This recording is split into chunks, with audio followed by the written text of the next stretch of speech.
Hello, this is RICKY, the Android guy. Hey guys, today I'm bringing you another benchmark test, and this one is for the Galaxy Tab 3 10.1. Now, this is a pretty different design and style. This is the Intel processor, so a little bit interesting to see what kind of benchmarks we'll see on here, but this is a little bit different from what we're used to with these Snapdragons and the Nvidias, and those are the most part the only ones left now.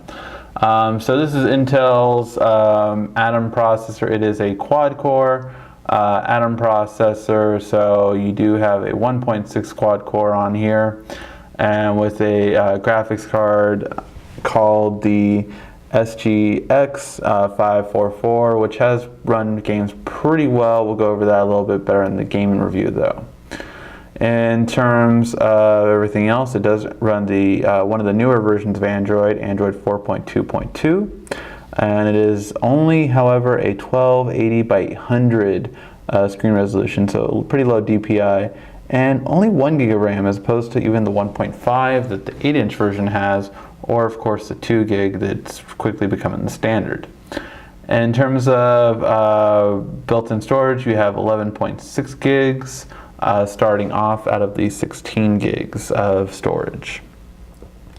Okay, and let's check out now the Antutu benchmark test.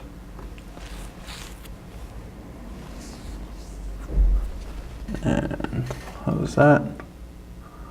I will actually probably need Wi-Fi if I don't already have it on, so I'll just turn that on.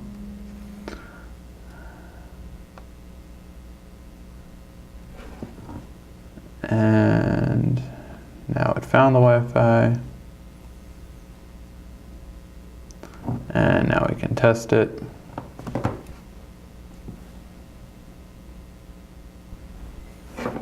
I forgot Antutu had that issue where it always has to be portrait. It's been a while since I reviewed a 10-inch tablet.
Got the jelly beans going.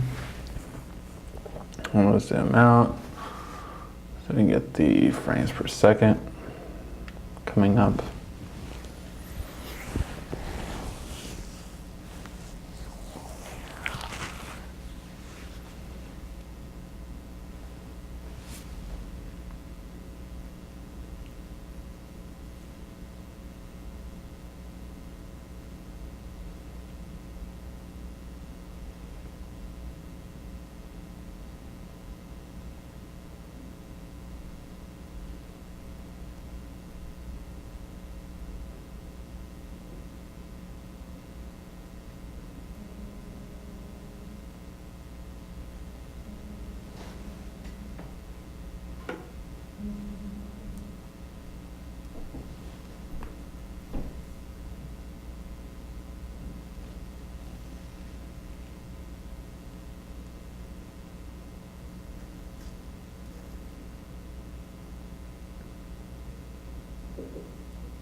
All right, and now we have our score.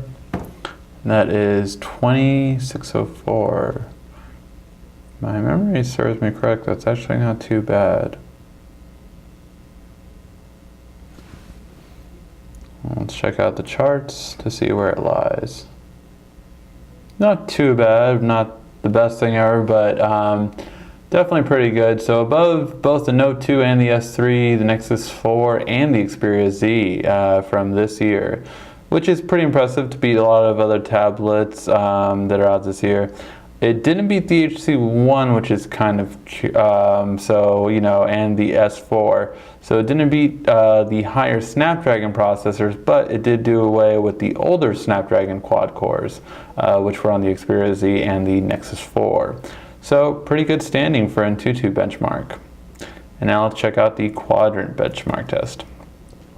And run the full benchmark. And see how this one runs.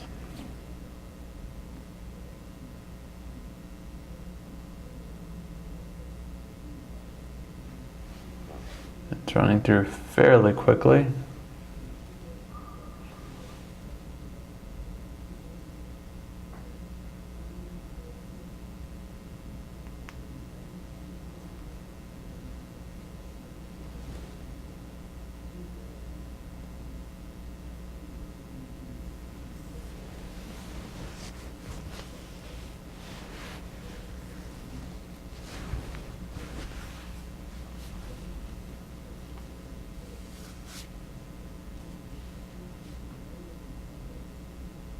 And there we have it. So let's check it out. And so we can see this easily beats the 1X, which is Quadrant's top one. Again, I wish Quadrant would update. It was one of the best rankers last year, but ever since the quad cores have come into the market, it hasn't really kept up to date. But easily beats that at a score of 62.96. And for the 3D marks, let's see how it did, if it can load it. So for the 3D marks, again, just differences in how it is.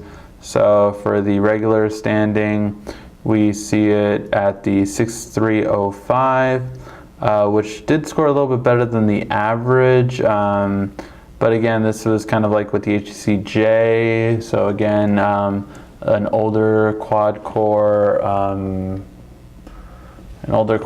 from earlier this year or the end of last year, you could say, the S4 Pro. So it's still fairly good comparing to even some of the top ranking ones, not too far off. Let's see, so the top ranking ones. So just to give an idea, it fell a little bit below the Nexus 10 from last year. Even with my score, which was 63, it's still below the average for the Nexus 10 from last year. Which we can see the different types of processors and graphics cards that are both running there. And then if we go to the extreme test, it only got a 3578. So not the best when it comes to graphics on these. I mean, you see LG Motion, which is like a Metro PCS phone, so not going for the best graphics in 3D here. And let's see where it lies in the extreme area. And yes, it fell well below things like the Optimus G from last year, the Nexus 10, and even the newer Toshiba X-Sight. So yeah, you're talking about not the best when it comes to graphics. Definitely really good otherwise, but the graphics are not its strong point on this tablet.